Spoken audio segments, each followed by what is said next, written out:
Are you debating whether to pay off your mortgage early or focus on saving and investing? Well, you're definitely not alone. I get this question a lot, and sometimes it can feel like there's no clear answer. So today, we're going to break it down in a way that makes sense for you. In this video, we'll explain how mortgage payments work. We'll run through the numbers and compare mortgage interest versus potential investment returns. I'll walk you through two different scenarios. What happens when you make extra payments on your mortgage versus when you invest that same amount in the stock market. And to wrap it all up, I'll explain how you might balance both strategies to maximize your financial gains. So by the end, you'll have a much better understanding to decide what's best for you. So first, let's start with how mortgage payments work. At its core, a mortgage is a loan from the bank to help you buy a home. And of course, the bank wants to get paid for lending you that money. That's where interest comes in. Let's say you borrow $400,000 with a typical 30-year fixed rate mortgage. The bank sets you up with monthly payments, usually over the next 30 years, which comes out to a total of 360 payments.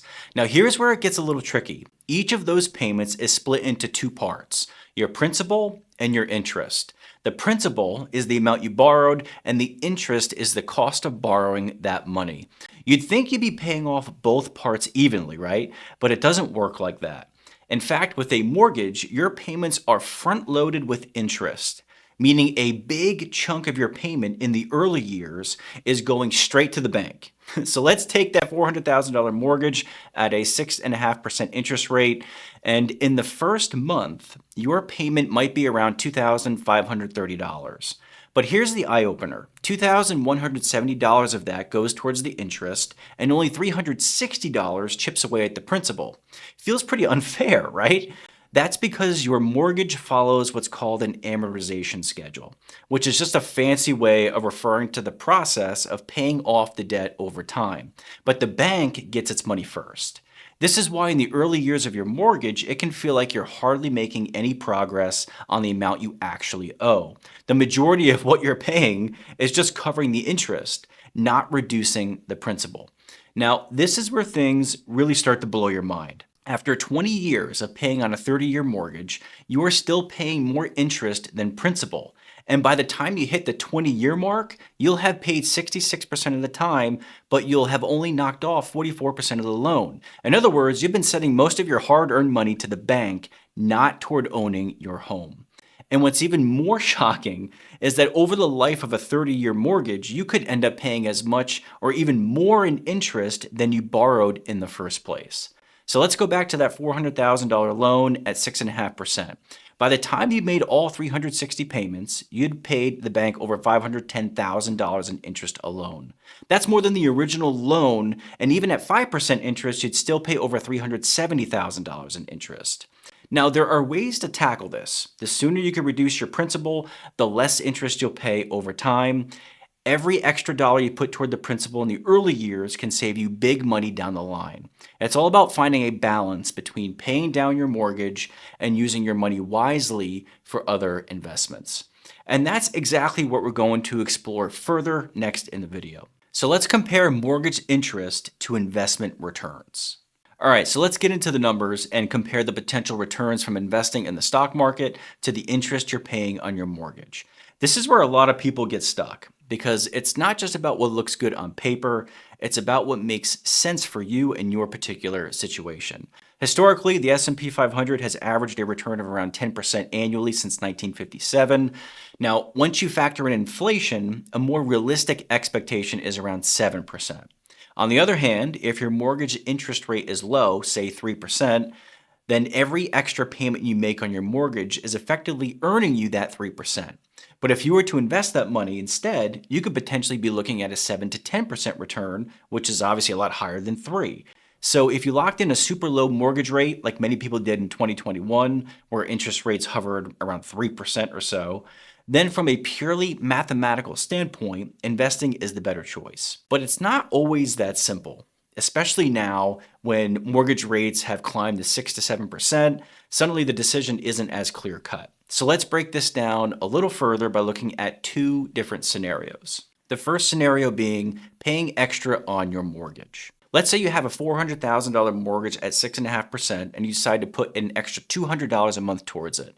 By doing this, you'd save over $111,000 in interest and pay off your mortgage 5.5 years early. That's a big deal. You'd almost have 6 extra years without a mortgage, and with those extra payments, the total interest you'd pay drops from $510,000 to about $399,000.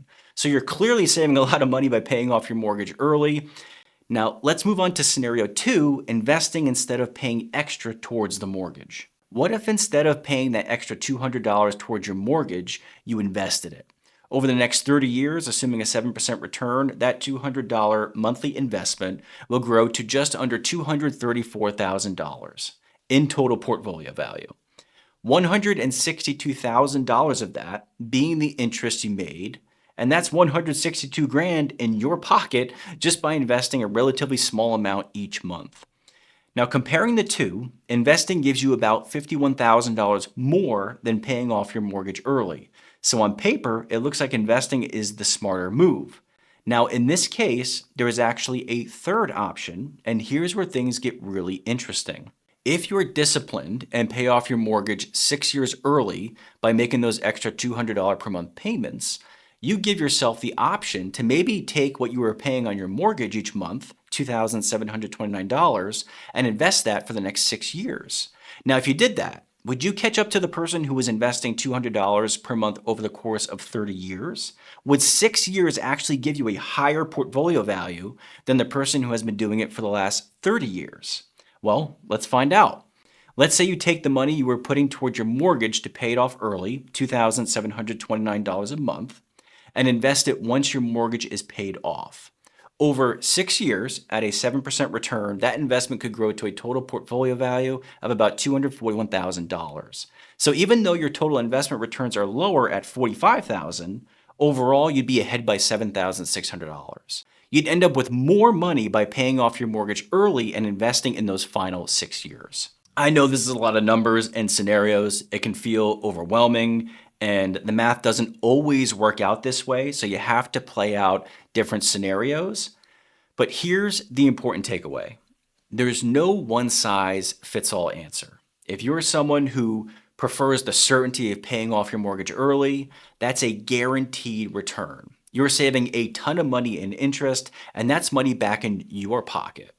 On the other hand, investing can potentially give you higher returns, but with more risk. Some years the market goes up 10%, and other years it can drop by 10%. It all comes down to your personal comfort level, financial goals, and risk tolerance. So are you looking for the stability of knowing your home is fully paid off, or are you willing to take on some risk for the potential of higher returns? Whatever you decide, the key is being intentional about your money and making the decision that feels right for your unique situation. And remember, you don't have to go all in on one strategy. You can always choose a balance of both. The important thing is that you have options, and understanding these scenarios gives you the power to choose what's best for you.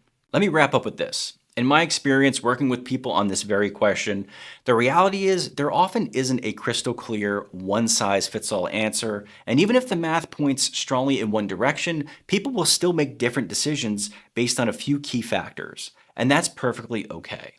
Now, the first factor is your tolerance for risk. Some people simply feel better knowing they've paid off their debt, even if investing might make more sense on paper.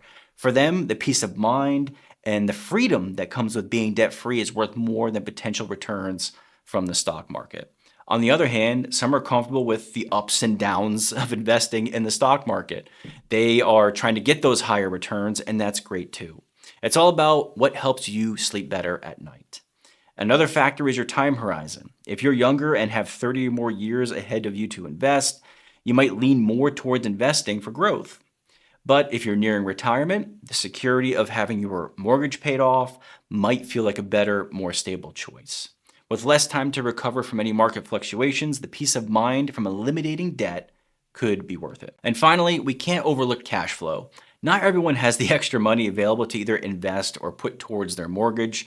Some people might have higher interest debt, like credit cards or student loans that should take first priority before paying down a mortgage. So just make sure to look at your entire financial picture before making any big decisions. At the end of the day, it all comes down to your personal comfort level with risk and your long-term financial goals.